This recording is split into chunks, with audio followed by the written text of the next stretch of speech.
Hey guys, somebody had asked for number 7 from the worksheet. So I'm going to do number 7, and hopefully that'll be enough to kind of get you over the hump to be able to do the other ones. Because sometimes they can get a little confusing when there's already square roots kind of in some of these, whether you're going forwards or backwards. So let's do one together.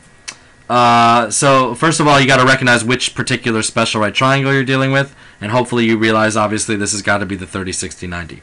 So the 30, 60, 90 right triangle matches up with x, x square root of 3, and 2x. Okay, there's your pattern. That's the pattern. If you look at the other video, you'll see. So whatever the small piece is, you multiply by square root of 3 to get the middle, and whatever the small piece is, you multiply by 2 to get the big. I usually say like small, medium, big, something like that. So let's see what piece we have. Here's the small angle, here's the medium angle, here's the big angle.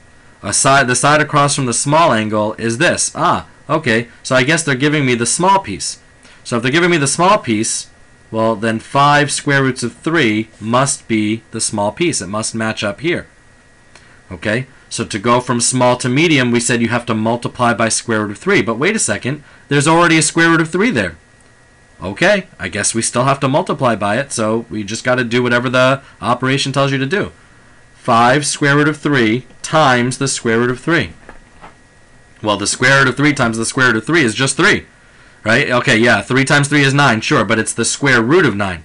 Square root of 3 times square root of 3 is the square root of 9, which is 3. So the 5 times 3 is 15. Okay?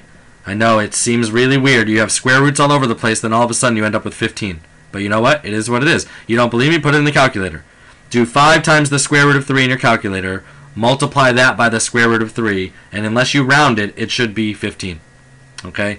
But you should be able to do that without a calculator. I'm just saying, if you really don't believe me, even though I don't know why you wouldn't believe me, because I don't gain anything by lying. But anyway, so that gets us the medium. Now if we want to go from small to big, we take that small, whatever it is, 5 radical 3, and multiply by 2.